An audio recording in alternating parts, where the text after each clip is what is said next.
앞에 서더라도 후회 없는 삶으로 깨어 준비하는 은혜가 저와 여러분에게 있기를 소망합니다. 일곱째 인의 재앙에 이어서 일곱 나팔의 재앙이 이어지고 있습니다. 사도 요한은 여섯째 나팔의 재앙 후에 힘센 천사가 하늘에서 내려오는 것을 보게 됩니다.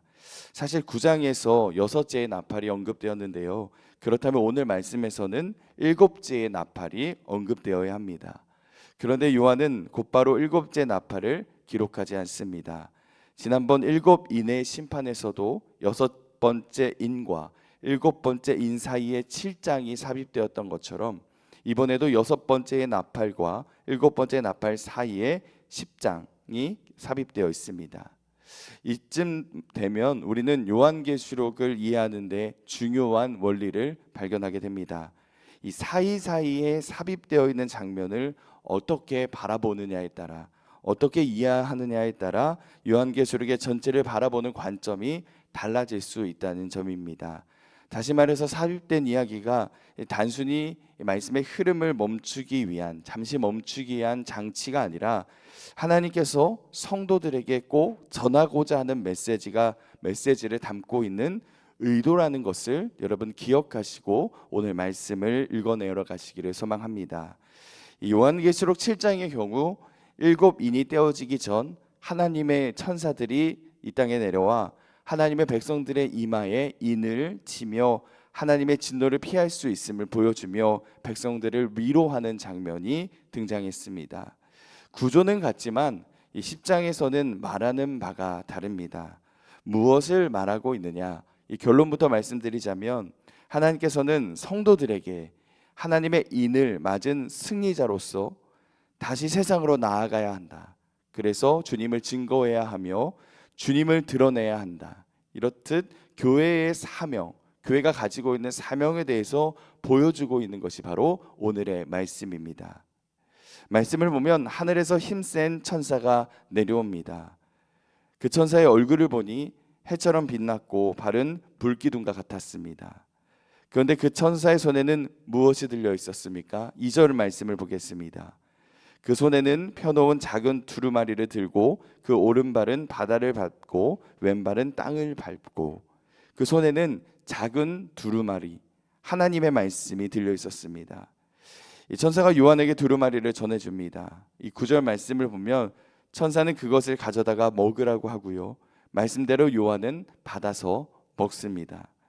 이 장면은 마치 하나님께서 에스겔에게 두루마리를 먹으라고 명령을 받았던 장면을 연상하게 되는데요. 요한은 두루마리를 받아서 먹습니다. 천사는 두루마리를 주면서 내 배에는 쓰나 내 입에는 꿀같이 달리라 하거늘, 이렇게 말씀했는데 그 말씀대로 요한이 맛보니 입에서는 꿀처럼 달지만 배에서는 쓰다라고 전하고 있습니다. 우리가 보통 말씀을 보면요, 이 말씀을 꿀송이처럼 달다 이렇게 표현하는 장면들이 시편에 등장합니다. 그런데 요한은 천사가 이야기했던 것처럼 입에서는 달지만 배에서는 쓰다라고 고백을 하고 있습니다. 그렇다면 왜 배에서는 쓰다라는 표현이 등장했을까요? 아마도 그 두루마리에 담겨 있는 내용 때문이었을 겁니다. 에스겔의 경우 그가 먹은 두루마리의 내용이 무엇이라 말하냐면 애가와 애곡과 재앙의 말이 라고 표현한 바가 있습니다. 결국 요한이 먹었던 이 말씀이 심판의 내용이 담겨져 있기 때문에 하나님께서 자신에게 주신 말씀은 너무나 다나 그 말씀의 내용이 재앙과 심판이었기 때문에 쓰다라고 표현한 것이 아닐까 묵상해 봅니다. 또 다른 관점으로 묵상해 본다면 이 말씀이라는 것이 달콤함만 있는 것은 아니지 않겠습니까? 이 말씀을 받는 자들은 그 말씀대로 살아가야 합니다. 이것이 사명 아니겠습니까? 그렇듯 사명을 가진 자에게는 무게가 있습니다. 그렇기 때문에 요한이 하나님께 받은 사명, 이 하나님의 말씀에 대한 깨달음의 기쁨도 있었겠지만 말씀대로 살아가야 하는 그 부담감도 있었기 때문에 이와 같이 표현한 것이 아닐까 우리는 묵상해 봅니다. 이 천사는 두루마리를 받아먹은 요한에게 이와 같이 말합니다.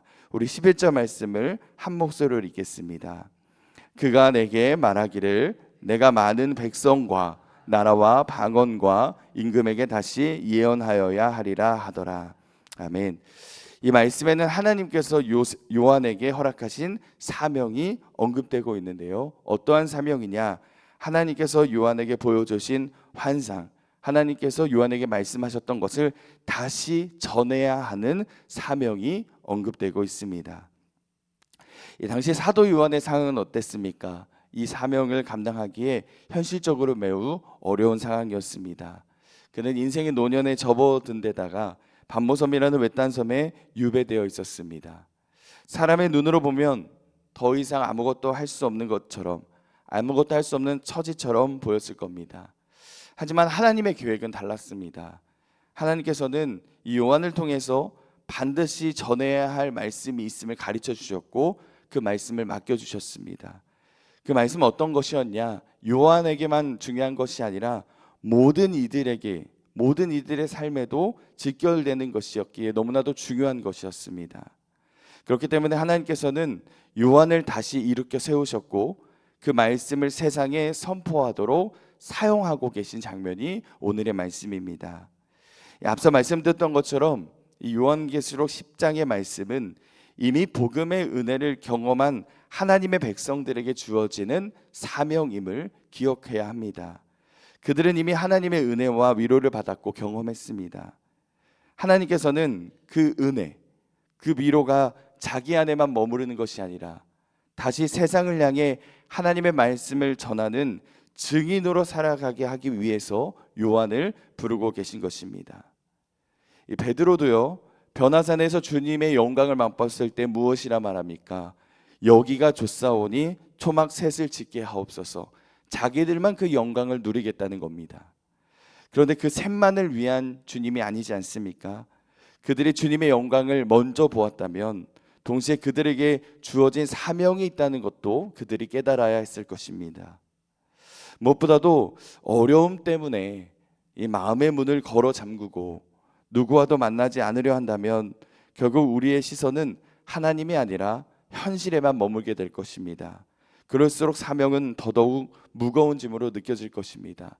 사명이 있으나 어떻게 이 사명을 감당해야 하나 계속해서 그 짐에 짓눌려 살아가지 않겠습니까?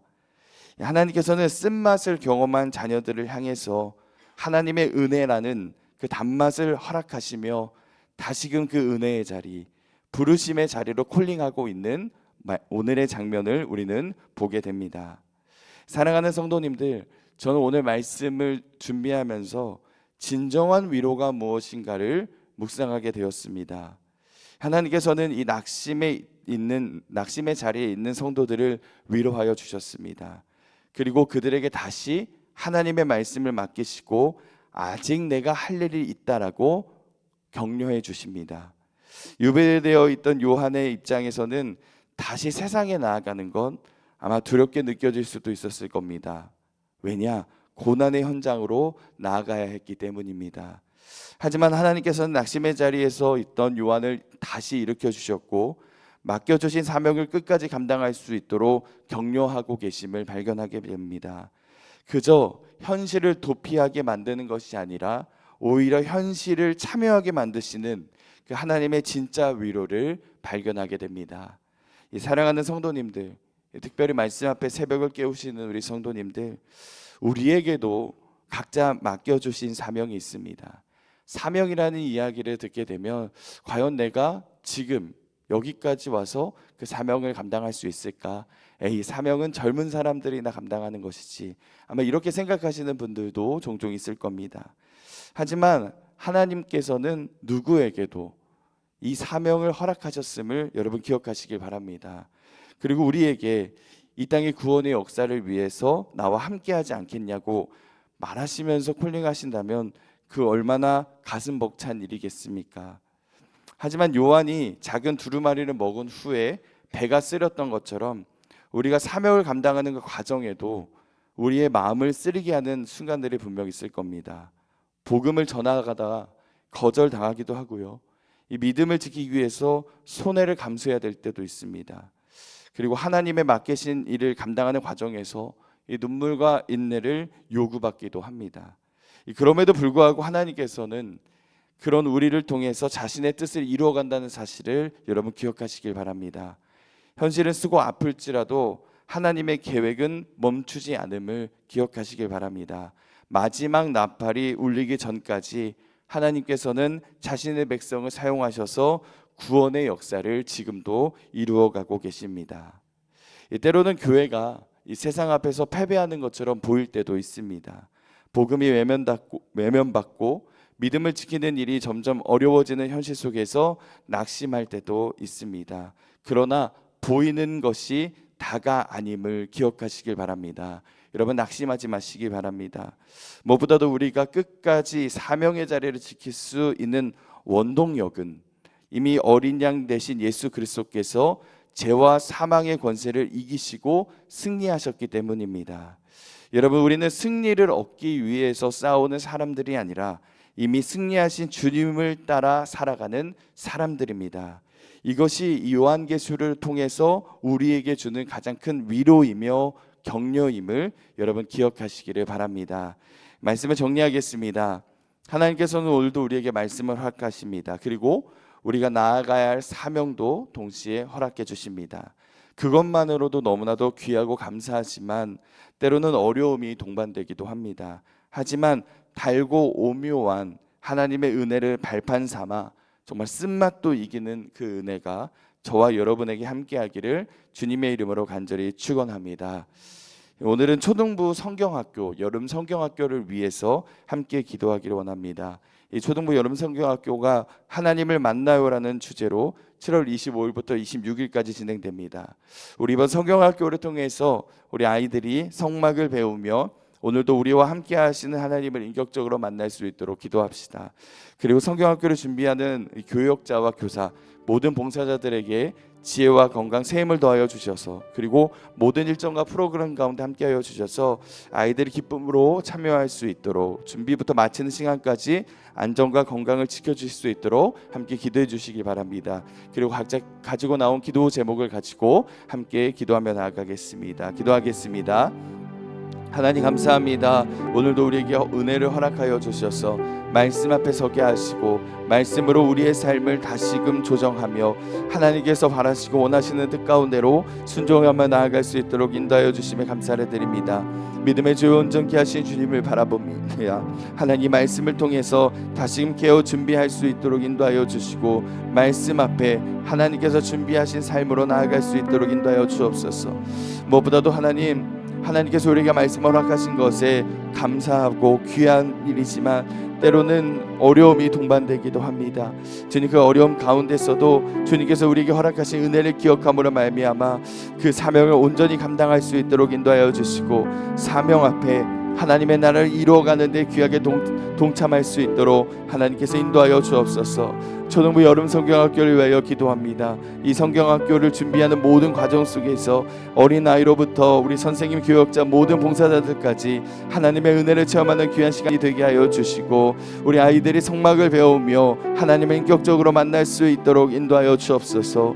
모든 일정과 프로그램 또한 하나님 함께하여 주셔서 기쁨으로 참여하게 하여 주시고 하나님께서 준비하신, 하나님께서 예비하신 그 은혜를 체험하는 시간들이 될 수 있도록 함께하여 주옵소서. 주님 이 시간 각자 가지고 나온 기도의 제목을 가지고 주님 앞으로 나아갑니다.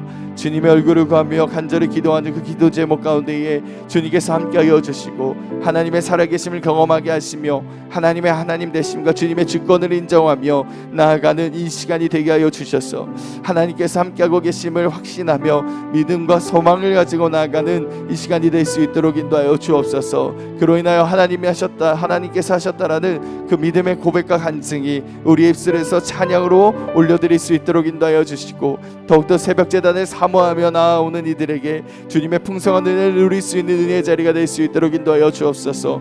무엇보다도 하나님 오늘 말씀을 통해서 기도를 통해서 오늘 살아갈 힘과 능력을 허락하여 주시고 위로가 필요한 자들에게 위로와 격려를 더하여 주시며 다시 세워 일으켜 주시는 하나님의 은혜를 체험하게 하시고 치유가 필요한 자들에게는 회복의 은혜를 더하여 주셔서 치유의 하나님, 회복의 하나님을 경험함을 말미암아 이 땅을 하나님 창조하시고 우리를 창조하신 그 창조의 하나님을 다시금 경험하는 은혜를 오늘 이 시간 가운데 경험케 하여 주옵소서. 주님께서 함께 하신 은혜가 있음을 믿습니다.